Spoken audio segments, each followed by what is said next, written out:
Madame, Monsieur, bonsoir. Merci de votre fidélité. Il est tout juste 18h30 sur Aloula. C'est l'heure du journal. Voici les principaux titres de l'actualité. Le Conseil de sécurité exprime son soutien à l'envoyé personnel du secrétaire général des Nations Unies dans l'accomplissement de son mandat de facilitation d'une solution politique aux différends régionaux sur le Sahara marocain.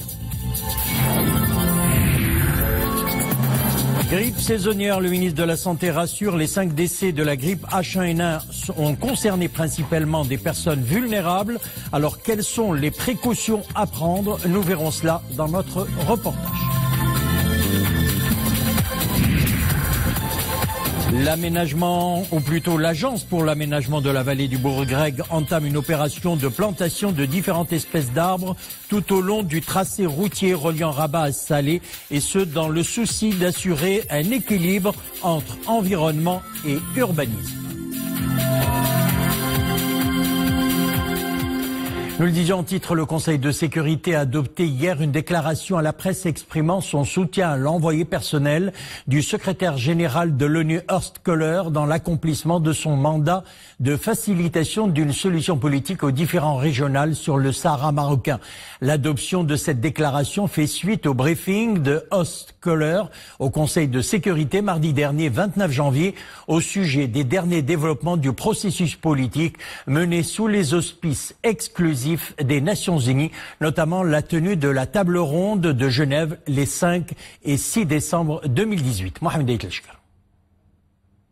Les membres de l'organe exécutif des Nations Unies soulignent que la résolution 2440 adoptée par le Conseil de sécurité le 31 octobre dernier constitue la base du processus politique en cours, résolution qui avait défini les paramètres de la solution comme étant politique, réaliste, pragmatique et durable, qui repose sur le compromis. Étant pleinement convaincu que l'initiative marocaine d'autonomie répond parfaitement à ces paramètres, le Conseil de sécurité avait, dans cette même résolution, réaffirmé la prééminence de cette initiative qui constitue un effort sérieux et crédible du Maroc pour mettre fin à ce différend régional.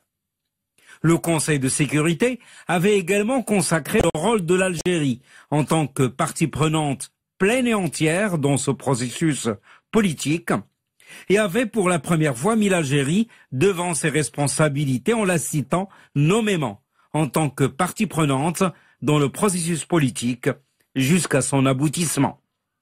Les 15 du Conseil de sécurité avaient également pris note de l'engagement du Maroc, de l'Algérie, de la Mauritanie et du Polisario à prendre part à la seconde table ronde durant le premier trimestre de 2019 et ont souligné leur engagement constructif en cours auprès de l'envoyé personnel, consacrant ainsi le format de la première table ronde de Genève comme base pour les prochaines échéances dans le cadre du processus politique. Ainsi, le Conseil de sécurité a donné amplement raison à la demande constante et incessante du Maroc pour la participation pleine et entière de l'Algérie, la contribution de l'Algérie qui doit être à la hauteur de ses responsabilités dans le dossier du Sahara marocain. Cette contribution est impérative pour l'aboutissement de tout processus politique. Et en réaffirmant les dispositions de sa résolution 2440, le Conseil de sécurité réitère avec force son exigence vis-à-vis du Polisario de ne plus retourner dans la zone tampon de Guelgaret et de cesser ses actes déstabilisateurs à l'est du dispositif de défense au Sahara marocain. Ces violations par le Polisario compromettent sérieusement les efforts du secrétaire général de l'ONU et de son envoyé personnel pour la relance du processus politique. Grippe saisonnière, à présent l'ensemble de la communauté médicale se mobilise pour assurer la situation épidémiologique et des plus normales pour la saison comme à telle période de chaque année, si ce n'est, selon le ministère de la Santé, un décalage de 2 semaines dans le pic épidémiologique cette année, sans qu'il ait pour autant dépassé le seuil épidémiologique des années précédentes. Reportage à Casablanca et Fès avec pour le commentaire Mohamed Eitleshkar. À travers le royaume, tous les médecins, autant du public que du privé, sont sensibilisés pour être les premières sentinelles et faire remonter l'information pour chaque cas de grippe sévère. Pour tranquilliser les citoyens, donc les médecins sont très vigilants vis-à-vis de cette grippe et jusqu'à présent on n'a reçu aucun cas. Aucun cas de grippe dû au virus H1N1 non humain, mais comme à pareille saison chaque année, des cas de grippe H1N1 humain ont bien été enregistrés et à chaque fois, les médecins sentinelles font des prélèvements envoyés au laboratoire d'analyse et notamment à l'Institut Pasteur de Casablanca. Au laboratoire, on étudie ces virus pour les caractériser et étudier leur matériel génétique afin de voir la correspondance par rapport au virus qui compose le vaccin qui est en circulation durant la même saison. Chaque saison grippale, on a une circulation de nouvelles souches qui peuvent entraîner des syndromes grippaux, qui peuvent être banals, comme ils peuvent entraîner des cas assez sévères chez une certaine catégorie de population. La population la plus vulnérable à la grippe saisonnière, les enfants en bas âge, les femmes enceintes et les personnes souffrant de maladies chroniques. Pour ces groupes dits à risque, le vaccin est conseillé par l'OMS comme mesure préventive. Les professionnels de la santé conseillent en plus à toute personne qui présente des symptômes de grippe d'adopter des gestes d'hygiène. Se laver les mains le plus fréquemment possible à l'eau et au savon. Quand on tousse ou bien quand on éternue ou bien utiliser un mouchoir en papier jetable ou bien mettre le coude sur la bouche afin d'éviter la projection des gouttelettes et de ce fait contaminer ses proches. Pour ce qui est de la situation épidémiologique, tous les professionnels, autant que le ministère de tutelle, s'accordent à la qualifier de grippe saisonnière normale. Les cas qui ont été décrits ces derniers temps concernant la grippe saisonnière sont des cas qui sont très normalement observés dans cette période de l'année. De toutes les façons, ça ne diffère pas des autres années, ça ne diffère pas de ce qui se passe partout dans le monde. C'est une grippe saisonnière qui ne sort pas de l'ordinaire, de ce qu'on voit tous les ans durant cette période de l'année et que tout le monde pratiquement, partout dans le monde, voit ce type de virus. La veille épidémiologique est assurée au niveau de 375 centres de santé à travers le royaume.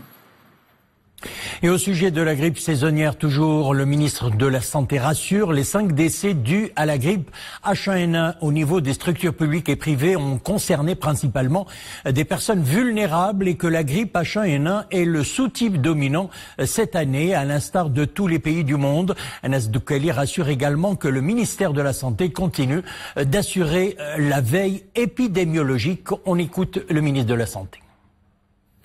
Je voudrais encore une fois rassurer nos concitoyens par rapport à la situation épidémiologique normale de la grippe saisonnière, rassurer par rapport à l'intensification de la veille épidémiologique par le ministère de la Santé, également de la veille au niveau des hôpitaux pour suivre la situation des personnes qui arrivent avec des syndromes grippaux, des infections respiratoires sévères, pour voir le lien avec ce virus. Alhamdoulilah, la situation est normale. Malheureusement, et comme chaque année, pendant cette période froide, on peut enregistrer des décès. Nous avons enregistré 5 décès, pas plus jusqu'à aujourd'hui. Il n'y a pas eu de nouveaux cas. Alhamdoulilah, nous rassurons par rapport à cette question aussi, et nous continuons à sensibiliser les personnes à risque pour qu'ils prennent leurs dispositions. Les personnes à risque, c'est les femmes enceintes, c'est les personnes âgées plus de 65 ans, c'est les enfants de 6 mois et 5 ans, et c'est également les personnes qui ont des maladies chroniques, donc qu'ils fassent le vaccin comme prévention ou qu'ils aillent consulter quand ils contractent cette grippe et qu'ils sentent que leur situation ne s'améliore pas normalement. Page Santé toujours, inauguré en 1983, il est dédié à la prise en charge des maladies cancéreuses. Il s'agit de l'Institut national d'oncologie Sidi Mohamed Ben Abdallah à Rabat, une structure de référence qui offre une prise en charge multidisciplinaire aux patients. La prise en charge a été multipliée par 10, voire plus. Reportage Mehdi Mouhi et Mounia Marouche. Ces patients vivent mieux leur maladie plus ou moins normalement. La prise en charge du cancer a évolué grâce aux avancées de la recherche. Dans ce centre dédié à l'oncologie, doté d'une technologie de pointe, chacun d'entre eux reçoit un traitement personnalisé, une prise en charge thérapeutique et des soins palliatifs.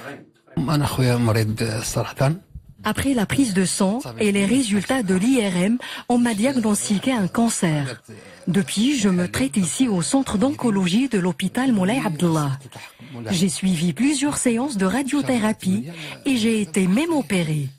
C'est un service performant et les médecins veillent à nous offrir les soins nécessaires. Et afin de développer des méthodes de traitement les plus pointues, le centre veille continuellement à élargir la palette de ses services. C'est un service qui fonctionne avec un projet qui s'inscrit intégralement dans le plan national de prévention et de contrôle de cancer et qui fonctionne de façon organisée avec 2 axes principaux. Un, c'est le pôle d'excellence de chirurgie digestive qui est basé sur l'hyperspécialisation. Chaque enseignant, il est dédié pour opérer tel organe. Pour la chirurgie hépatique, chirurgie colorectale, chirurgie gastrique et la carcinose et la chype. Chaque année, 40 000 nouveaux cas de cancer sont diagnostiqués au Maroc. Le nombre des malades atteints de cancer pris en charge s'élève à des centaines de milliers. On passe à la page météo à présent et les prévisions pour demain samedi. Après les pluies de cette journée, les températures seront en baisse de l'ordre de -3 à 3 degrés sur les reliefs et les hauts plateaux orientaux, 4 à 10 degrés sur le séisme, l'oriental, le sud-est, les plaines intérieures et les plateaux des phosphates et d'Oulmès, et de 9 à 14 degrés sur les plaines nord et centre, le Souss et les provinces sud. Un temps nuageux avec des pluies donc également ou averses sur le Rif, le Séis, le Moyen Atlas, le plateau de Phosphate, Oulmès, la Méditerranée, l'Oriental, le Rerb et la Chaouia. Les pluies relevées en millimètres de 6 heures hier à 6 heures ce matin, 1er février, établi par la direction de la météorologie.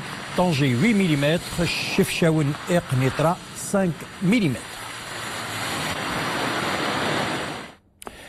La campagne nationale de vaccination de rappel des bovins contre la fièvre afteuse lancée comme prévu en janvier dernier a permis de vacciner plus de 500 000 têtes de bovins, soit un taux de couverture de 17%, a relevé l'ONSA dans un communiqué précisant que dans certaines provinces où quelques cas de fièvre afteuse ont été enregistrés, le taux de couverture de vaccination a atteint respectivement 45% à 43% et 30% à Khouribga, Fqib Salah et Sidi Ben Nour. La nouvelle aérogare de l'aéroport Rachidia Moulay Ali Sherif, dont la mise en service a été lancée la semaine dernière par Sa Majesté le roi Mohammed VI, accueille son premier vol. La nouvelle aérogare de l'aéroport Rachidia Moulay Ali Sherif s'inscrit dans le cadre du programme visant l'accroissement des capacités d'accueil des aéroports du royaume et l'amélioration de la qualité des services offerts aux voyageurs. Nourdin Naf'i, Zakaria Mokhin Billah. C'est le premier avion à atterrir sur la piste de la nouvelle aérogare de l'aéroport des Rachidia. Il est accueilli, comme de tradition, par des jets d'eau des sapeurs-pompiers. La réalisation de la nouvelle aérogare de l'aéroport Moulay Ali Sherif va contribuer au développement économique de la région de Darat et Filelt et en améliorer l'attractivité touristique. C'est vrai qu'avant, on devait passer par la route en voiture ou en car, c'était un peu plus compliqué. C'est vrai que cette fois-ci, j'aurais pas pu venir s'il n'y avait pas eu la possibilité d'atterrir ici. Donc ça s'est très bien passé, le vol était agréable, c'est rapide, depuis Fès en tout cas. C'était très agréable de voir un nouvel aéroport qui s'ouvre quand même. C'est vraiment pour nous qui sommes ici depuis longtemps, on trouve ça une grande valeur ajoutée à la région.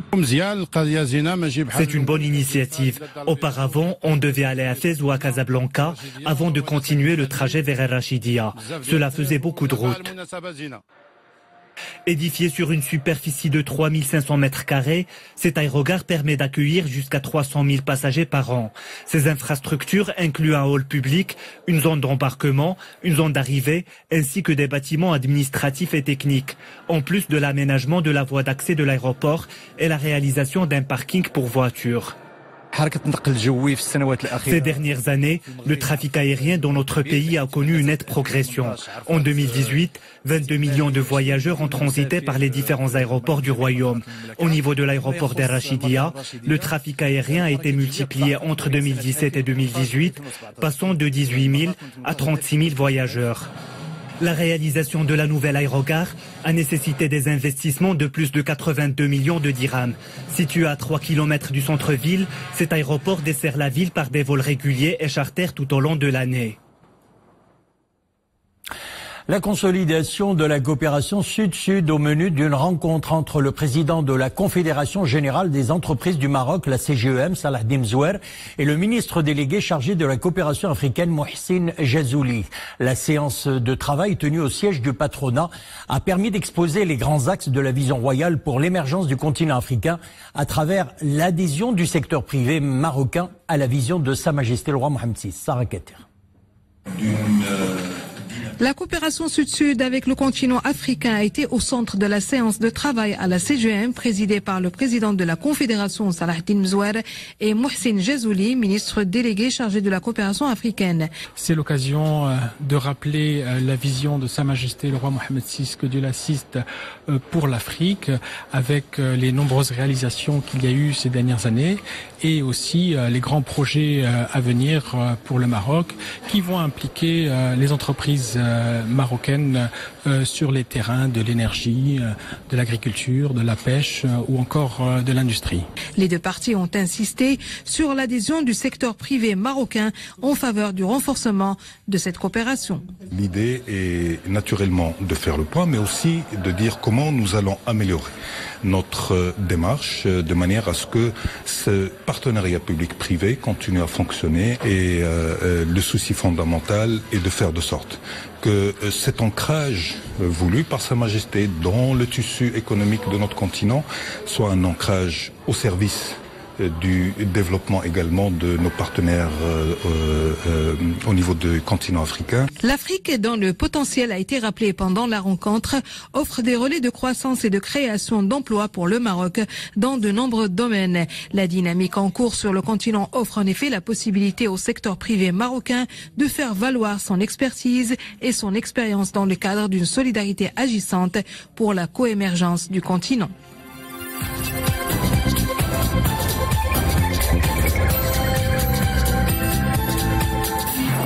On passe à présent à l'actualité internationale. Première escale, le Liban, qui est doté d'un nouveau gouvernement dirigé par le Premier ministre sortant Saad Hariri, au terme de plus de 8 mois de tractations sur fond de division politique et de crainte d'une crise économique aiguë. Le nouveau cabinet compte 30 ministres, dont 4 femmes. Les grands partis du pays y sont représentés. Les ministères de l'Intérieur et de l'Énergie ont été confiés à des femmes, une première au pays du Cèdre. Le gouvernement devrait s'atteler à la relance économique alors que la dette publique culmine à 141% du PIB, l'un des taux les plus élevés à l'échelle mondiale. Le Venezuela se prépare cette journée à une manifestation appelée pour demain samedi par le président autoproclamé du Venezuela, Juan Guaidó, afin de réclamer des élections libres. Nous devons tous descendre dans les rues au Venezuela et dans le monde entier avec un objectif clair, accompagner l'ultimatum qu'ont donné les membres de l'Union européenne, a-t-il souligné. Nous allons réaliser la plus grande marche du Venezuela et de l'histoire de notre continent, a déclaré hier soir Juan Guaidó, qui préside le Parlement dominé par l'opposition.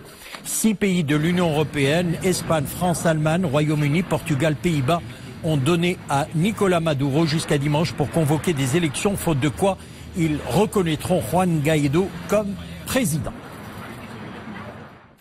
Et puis au dossier des intempéries, le nord des États-Unis est toujours aux prises avec une vague de froid historique qui frappe la région depuis plusieurs jours et qui se dirige lentement vers la côte est. Chicago, 3e ville du pays, a connu le jour le plus froid de son histoire avec moins 29 degrés. Le record de moins 32 date du 20 janvier 1985. La ville d'Iowa City a enregistré des températures de moins 46 degrés. L'air polaire descendu de l'Arctique a provoqué des coupures d'eau et d'électricité, des perturbations dans les transports et de nombreux accidents de la route. Plus de 2300 vols intérieurs et internationaux étaient annulés hier. On passe au sport à présent. Le Qatar a remporté à Abu Dhabi sa première compétition d'envergure en battant le Japon 3-1 en finale de la Coupe d'Asie, un peu plus de 3 ans et demi avant d'accueillir le mondial à domicile. Les Qataris qui ont survolé la compétition ont pris les devants en première période grâce à Ali El-Mouiz à la 12e minute et à Abdelaziz Hatim, 27e. Les Japonais ont repris espoir en seconde période sur un but de Takumi à la 69e minute. Mais Akram Afif a clos les débats sur penalty à 10 minutes de la fin. Score final 3-1 pour le Qatar, nouveau champion d'Asie.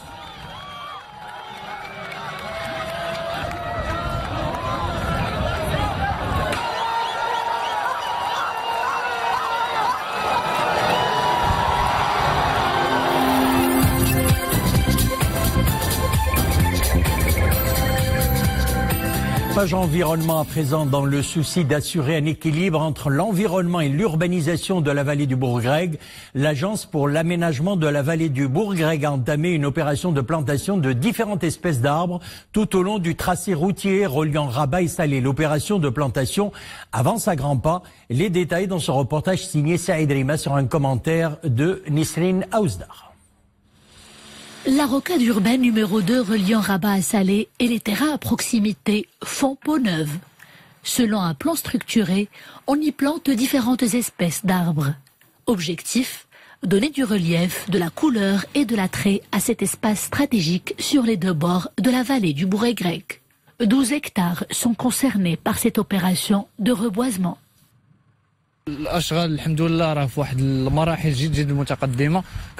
Les travaux progressent dans le respect des délais, avec un taux d'avancement estimé à environ 85%.